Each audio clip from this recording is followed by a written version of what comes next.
बात करते हैं थर्मेक्स लिमिटेड से। और कल बाजार बंद होने के बाद आए शानदार नतीजे।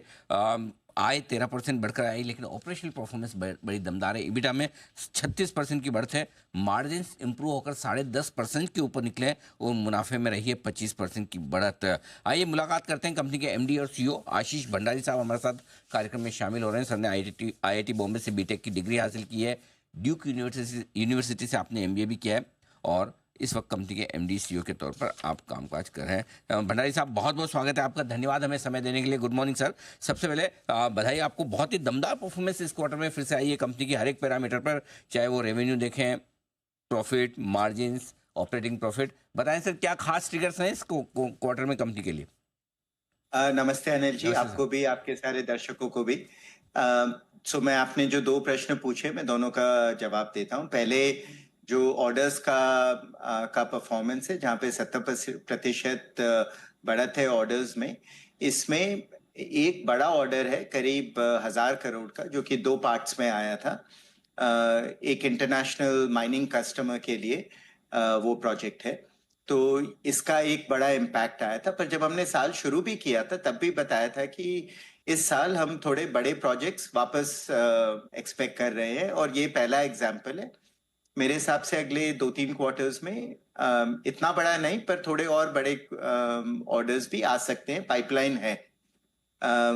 इस बड़े ऑर्डर को अगर मैं निकाल दूं, तो उसके बाद भी कहानी दो पार्ट्स की है।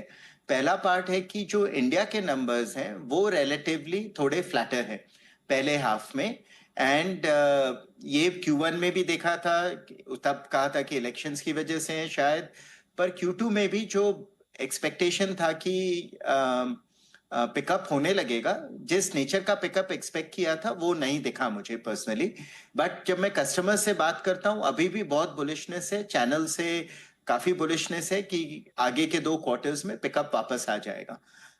ये रही ऑर्डर्स की बात। इंटरनेशनल में हमने फिर भी काफी अच्छा किया। मार्जिन्स में एक इम्पैक्ट आया है। एक गवर्नमेंट की एक इंसेंटिव है, महाराष्ट्र गवर्नमेंट की, जिसके लिए हम क्वालिफाई करते हैं।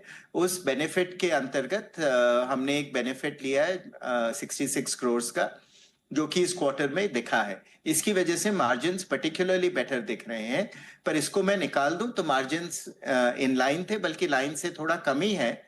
बट Q3 एंड Q4 में भी मैं मार्जिन्स में रीजनेबल स्ट्रेंथ एक्सपेक्ट करता हूं। जो हमने Q2 में किया है वैसा नहीं, but overall year on year improvement ही रहेगा। ये चलिए, बहुत बढ़िया बात है कि ऑर्डर्स मजबूत नजर आ रहे हैं। मार्जिन्स में धीमे धीमे इंप्रूवमेंट का स्कोप है। एडजस्टमेंट के बाद मार्जिन फ्लैट है। लेकिन ये जो ग्रोथ का कॉन्फिडेंस आपको अगले 6 महीने के लिए है, भंडारी साहब, ये कहाँ से, क्या कौन से आपके ऐसे सेगमेंट्स है जो ज़्यादा बेहतर, ज़्यादा मजबूत नजर आ रहे हैं? और जैसा आपने कहा कि इंडियन बिजनेसेस, इंडियन मार्केट ज़्यादा आपको स्ट्रॉन्ग भी दिख रहा है, राइट सर?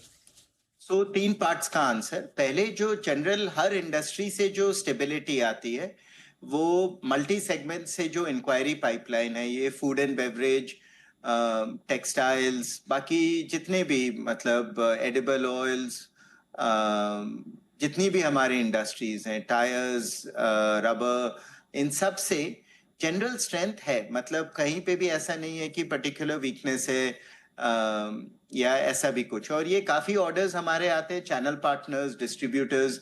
इंडिया में हमारे 100 से ज्यादा डिस्ट्रीब्यूटर्स हैं। तो वहां पर एक्सपेक्टेशन, जब मैं उनसे बात करता हूँ और इंटरैक्ट करता हूँ, वो सब कहते हैं कि स्ट्रेंथ दिखती है।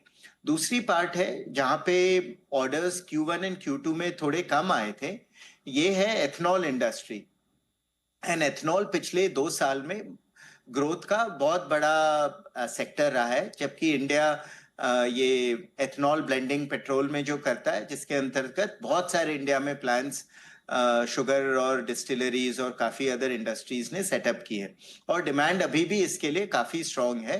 बट Q1 एंड Q2 में रिलेटिवली उनके गवर्नमेंट के से जो back to back sign ups होते हैं, और सबसे जरूरी बैंक से जो फाइनेंसिंग अप्रूव होती है, उनमें डिले हुआ है।